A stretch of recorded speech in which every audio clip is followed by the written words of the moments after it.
भी कानूनी जो एक प्रोसेस है वो चल रहा है।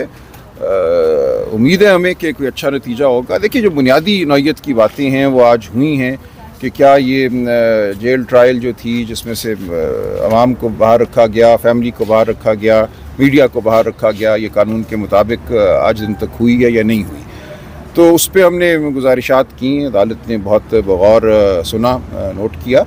अब सिर्फ एक मामला रह गया है कि 15 नवंबर को जो वफाकी काबीना ने ये कोशिश की कि पिछली तमाम जो एक गैर कानूनी जो कार्रवाई हुई है उसको किसी तरह से कानूनी करार दे दिया जाए, तो उसका हम अहाता अब कल करेंगे अदालत के सामने। ये एक सवाल रह गया है कि क्या ऐसा हो सकता था, क्या काबीना ऐसा फ़ैसला दे सकती थी 15 नवंबर को कि पिछली तमाम गैर कानूनी कार्रवाई को एक जुमले से वो कह दे कि इसको कानूनी तसव्वुर किया जाएगा। तो हमारी गुजारिश है ऐसा नहीं हो सकता।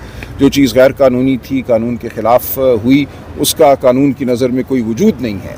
लिहाजा अगर इस मामले को आगे बढ़ना है तो नए सिरे से इस कार्रवाई को शुरू करना होगा।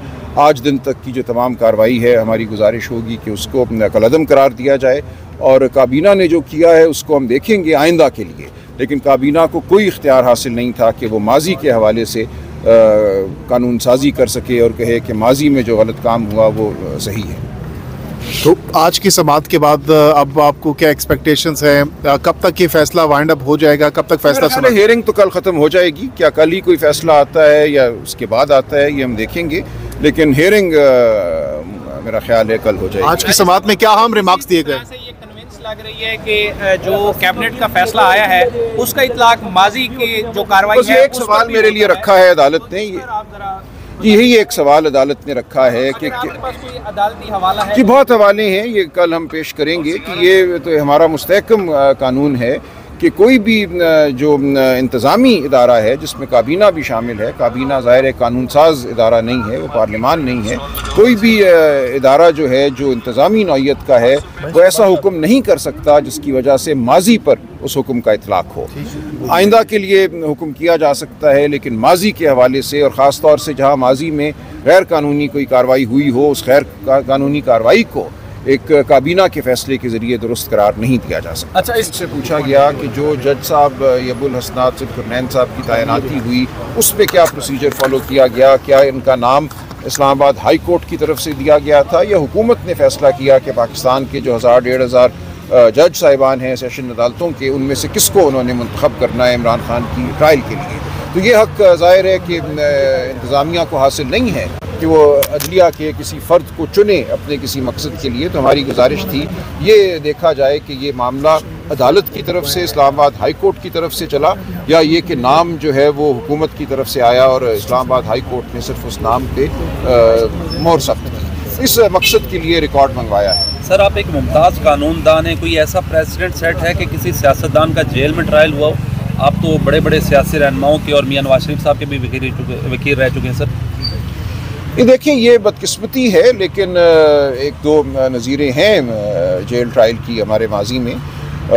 मिराज मोहम्मद ख़ान साहब का ट्रायल 70 की दिहाई में हुआ, बाद में हमारे दीगर सियासतदान जो हैं उनके ट्रायल भी होते रहे हैं, लेकिन ये कहीं भी इसको अच्छी नज़र से नहीं देखा जाता। ये जो आइन का एक वादा है हर शहरी के साथ कि उसकी ट्रायल जो है वो आइन और कानून के मुताबिक होगी, ड्यू प्रोसेस के मुताबिक होगी, इंसाफ होता हुआ नज़र आएगा, ये उस वादे की बरखिलाफ़ी है, उस वादे से इनहराफ है। लिहाजा बहुत कोई ठोस चाहिए जेल ट्रायल करने की। लेकिन हमारे यहाँ बदकिस्मती से ये एक वतीरा है कि जब किसी सियासतदान को आपने ओझल करना हो नज़र से तो उसकी आवाज़ भी बंद कर दें, उसका चेहरा भी मीडिया से बंद हो जाए, और जो कुछ एक ट्रायल के दौरान उसका वजूद है उसको भी जेल में मुक़य्यद कर दिया जाए। तो ये हमने गुजारिश की कि ये तमाम मामला जो है इमरान खान साहब के वजूद को अवाम की नज़रों से गायब करने की एक मुहिम है या जो एक कड़ी है उसका हिस्सा है। आप क्या समझते हैं, खान साहब की लोअर कोर्ट में से भी और हाई कोर्ट में से भी साइफर केस में ज़मानत कैंसिल हो चुकी है, रिजेक्ट हो चुकी है, सुप्रीम कोर्ट रिलीफ दे देगा या वहाँ से भी मुश्किल दिख रहा है आपको? देखिए, मैं इस बारे में तो कुछ नहीं कह सकता। मैं समझता हूँ मुकदमा अच्छा है इमरान खान साहब का, उन पर जो इल्ज़ामात लगाए गए हैं वो ठोस नहीं है, उनमें कोई मैं समझता हूँ जान नहीं है। लेकिन बहरहाल अब ये एक अदालती कार्रवाई है और अदालती फैसले जो हैं उनके बारे में पहले से कुछ कहना मुश्किल होता है। हम देखेंगे अब क्या होगा। अब अगर अदालत सादिर फरमा देती है ये हुक्म के ہٹیالہ جیل میں ہی سماعت و صحافیوں کو ایکسیس ہو جائے, کچھ پبلک جا سکے, میں سمجھتا ہوں اس سے ریلیف ملے گی. نہیں, اس سے بڑی حد تک ریلیف ملے گی, لیکن مکمل نہیں ہوگا. ہم پھر بھی یہ تقاضا کرتے رہیں گے کہ ٹرائل عام کورٹ میں ہو, لیکن کم از کم اتنا ضرور ہو کہ جو جیل ٹرائل ہے وہ بھی اوپن ٹرائل ہو, صحافیوں کو, خاندان کو, عوام الناس کو موقع ہو اس ٹرائل کو دیکھنے کا. سائفر جو لہرایا ہے, آپ ایز اے قانون دان ہونے کے میری نظر میں کوئی جرم نہیں ہے. وہ یہ کاغذ کا ٹکڑا تھا, یہ کسی نے ثابت نہیں کیا کہ اس کاغذ کے ٹکڑے کے لہرانے سے کون سا خفیہ راز جو ہے وہ دشمن تک پہنچ گیا. تو میری نظر میں یہ بالکل ایک بے بنیاد مقدمہ. سر, آپ کی جوڈیشری کیوں استعمال ہوتی ہے وزرائے اعظم کو پھانسی دینے میں, لٹکانے میں, ہمیشہ کی طرح, چاہے نواز شریف ہوں, ذوالفقار علی بھٹو ہوں, حسین شہید سہروردی ہوں, کیوں جوڈیشری استعمال یہ ہوتی ہے؟ ایک تاریخ کا المیہ ہے اور یہ ایک تاریخ کا بہت بڑا سوال ہے. صرف عدلیہ نہیں, ماضی میں ہمارے تمام ادارے, وہ الیکشن کمیشن ہو, وہ کوئی اور ادارہ ہو, وہ جت جاتے ہیں جب فیصلہ ہوتا ہے کہ ایک شخص کو معطوب کرنا ہے. تو ہم نے دیکھا بارہا, آپ جیسے کہہ رہے ہیں, یہ ہوا ہماری تاریخ. یہ ہماری سیاست کا ایک بنیاد سمجھتا ہوں جس کے لیے ہمیں جدوجہد کرنا ہے.